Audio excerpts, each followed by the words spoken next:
경남 진주의 조용한 시골 마을, 웬 남자 한 분이 산을 오르고 있는데요. 그의 손에 들려있는 건 다름 아닌 도끼입니다. 한참을 걸어 올라가서 한 나무 앞에 멈춰서더니 나무를 이리저리 살펴보는데요. 그러다 난데없이 나무에 도끼질을 시작하시더라고요. 지금 나무에다 뭐 하시는 거예요? 나무 외과 수술 중이에요. 외과 수술이요? 네, 내가 나무 치료사거든요. 나무의 상태를 진단하고 치료하는 것이 바로 수목치료사의 일. 짬짬이 시간을 내서 주변에 아픈 나무가 없나 살펴보는 것도 중요한 하루 일과 중 하나라고 하는데요. 20년이 넘는 세월 나무를 치료하다 보니 척 보면 딱 하고 진단이 나온다고 합니다. 어떻게 나무 상태를 척 보면 아시는 건지 참 대단합니다. 그러게요. 주로 이제 나무는 생육을 보면 알죠. 특히 이 나무 잎을 보면은 특히 진단이 더 잘 됩니다. 내로라 하는 나무 치료 실력 자랑하는 정창화 씨. 그러다 보니 여기저기에서 치료 의뢰도 많이 들어온다고 하는데요. 이식한 소나무의 상태를 체크하러 한 농장에 들렀습니다. 이번에도 역시 나뭇잎 상태부터 꼼꼼하게 살펴보는데요. 나뭇잎 색이 좀 변했네요. 이게 끝이 마른다는 얘기는 뿌리 기능이 약하다는 얘기입니다. 이식한 나무인데 제대로 지금 발근이 안 되고 있다는 얘기거든요.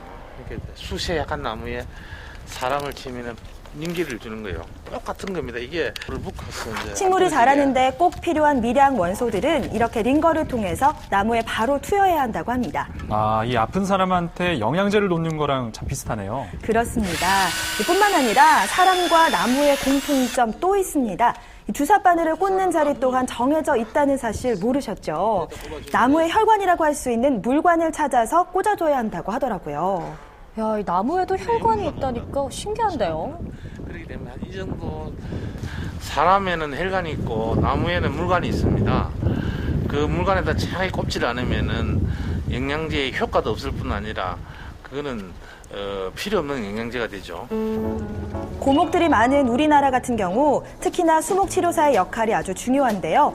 오늘 의뢰받은 나무도 오랫동안 한 마을을 지켜온 느티나무입니다. 200년이 넘은 이 나무, 병충해로 인해 생긴 조그맣던 동공을 오랫동안 방치해둬서 점점 커진 건데요. 이대로 두면 나무의 동공 부위가 점점 넓어져서 결국 스스로를 지탱하지 못해서 죽는 원인이 될 수도 있다고 하더라고요. 그래서 서둘러서 수술에 들어가는데요.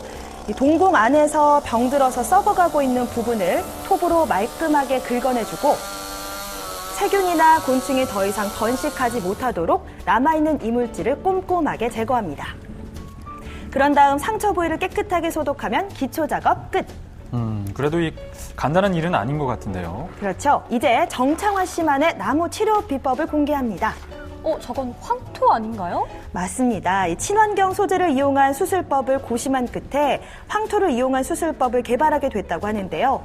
황토로 동공을 채워주면 세균의 침식을 막아서 나무가 더 이상 부패되지 않고 재수술도 필요 없다고 하더라고요. 야, 신기한데요. 네. 이렇게 정창화 씨가 나무 치료를 시작하게 된 데에는 또 특별한 계기가 있었다고 합니다. 되돌아보면은 아마 초등학교 시절에 내가 국민학교를 2km 이상 걸어 다니는 학교가 있습니다. 대평이라는 말인데 그 2km를 걸어 다니는데 꺾어진 이 벚나무가 있었어. 그래서 내가 그걸 이렇게 5개를 꼽았는데 우연치 않게 그게 지금 생각해보면은 그 꽃입니다.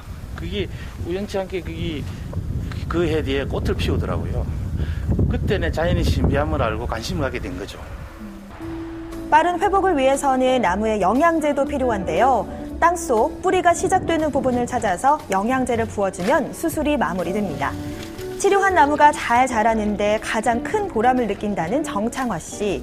이 나무에 대한 끝없는 열정이 오늘의 글을 만들게 아닐까요? 나무가 실제는 그 아팠을 때, 고쳤을 때가 제일 사람 의사하고 똑같잖아요, 그죠? 되게 환자를 고쳤을 때 제일 보람이 있겠죠. 나무도 아주 중병이 되는 나무가 있었습니다. 이식을 했는데 수술을 했는데 핑난 거죠. 근데 상당히 그 나무가 소나무가 노령화된 데다가 상당히 위험한 나무를 전부 다 죽는다고 이야기하더라고요. 그래서 내가 실험 삼아 이거는 살든 안 살든 내 실력으로 고쳐보겠다. 그래가지고 그걸 고쳤는데 실제로 살아났습니다. 지금도 현장 그 고성에 가면은 시 옆에 고성 시내에 있는데 그 나무가 아주 지금도 잘 살고 갈 때마다 그 나무를 쳐다보면은 기분이 좋죠. 평생 직장이 아니라 평생 직업이 필요한 시대. 한 분야를 계속해서 파고들면 언젠가는 그 분야의 전문가가 되고 한 걸음 더 나아가 직업이 될 수도 있습니다.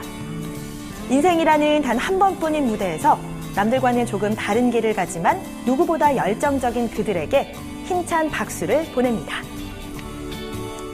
네, 새로운 직업을 디자인하는 분들의 이야기 어떻게 보셨나요? 네, 저는 특히 나무 치료사가 참 인상 깊었습니다. 이 나무에 외과 수술을 하고요. 또 이 나무에 이 영양제를 놓는다는 것도 참 네. 처음 보는데 신기합니다, 정말. 네, 맞습니다. 나무도 살아있는 생명체다 보니까요.